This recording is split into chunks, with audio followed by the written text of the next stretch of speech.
ঈদ সালামি কি পাবো নাকি পাবো না, নাকি হালখাতা করবো? কিসের হালখাতা করবো? ঈদ সালামির হালখাতা করবো। নিশ্চয় পাও নাই? না। কেউ দেয় নাই? না। দেয় নাই? কেউ দেয় না। কোনোদিন শুনছো যে কোনো মানুষ মানে মেয়ে মানুষ ঈদ সালামি পাওয়ার পরে কাউকে যে বলছে যে ঈদ সালামি পাইছি? পাইলে না বলবো, পাই নাই কেমনে বলবো? বলো, পাই নাই কেমনে বলবো?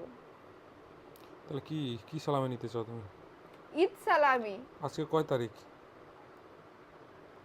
ঈদ কবে গেছে? 19 তারিখ। ঈদ কবে গেছে? 17 তারিখ।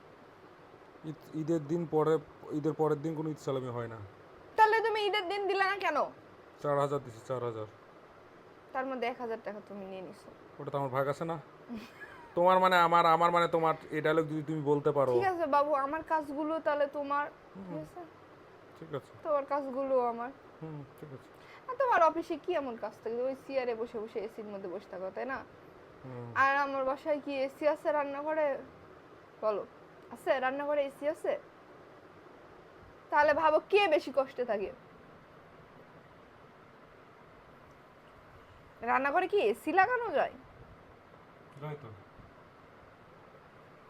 এসি রান্নাঘরে লাগিয়ে দাও, আমি কিছু মনে করবো না। বুঝছো? ঠিক আছে। যাই হোক, তুমি কি আমাকে ঈদ সালামি দিবে? সব সময় গিফট আমি করো না। আচ্ছা, তুমি আমার বিবাহ বার্ষিকী কি গিফট করছো? আমি নিজেই তো গিফট হয়ে বসে আছি। মানে এটা কোনো কথা? সিরিয়াসলি? মানে আমার এই এত সুন্দর একটা ছেলে, তুমি এটা গিফট পাইছো, এটা তুমি মানে আলহামদুলিল্লাহ বলো। বলো আগে বলো। বলবো না, বলবো। আচ্ছা ঠিক আছে, আলহামদুলিল্লাহ। ব্যাস, এটাই সবচেয়ে বড় গিফট। তাইলে ঘুরাই নিলাম, আর বলবো না আলহামদুলিল্লাহ। আচ্ছা, তো তাও আমি ঈদ সালামি চাই, গিফট চাই। দেখো, তোমার যদি গার্লফ্রেন্ড, আচ্ছা আমি নিজেও তোমার যখন গার্লফ্রেন্ড ছিলাম, তুমি এই গিফট দিছো, এতগুলা গিফট দিছো, এইজন্য আমার বাসায় গ্যাঞ্জাম হয়েছিল। ঠিক আছে, হয়েছিল কিনা বলো? শোনো শোনো, গার্লফ্রেন্ড চলে যাওয়ার একটা ভয় থাকে, এইজন্য গিফট দিতে হয়। আর বউ চলে যাওয়ার ভয় থাকে না, বউ চাই মানে মানে ছেলেরা চায় যে বউ চলে যাক। কেন এরকম মেন্টালিটি কেন?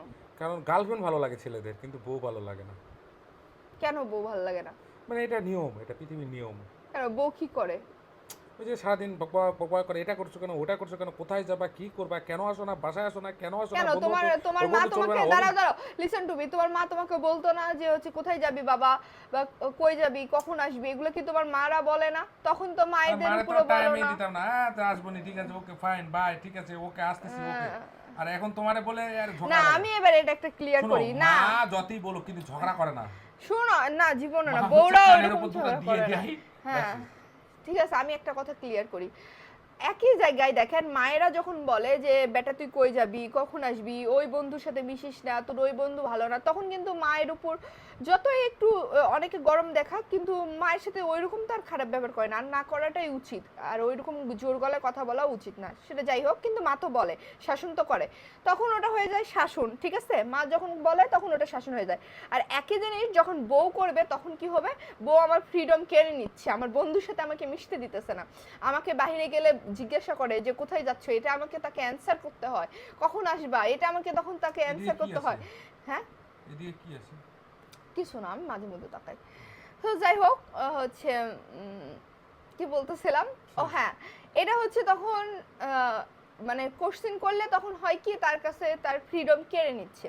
মানে এরকম কেন তাদের মেন্টালিটি ভাই? ঠিক আছে, বাই বাই।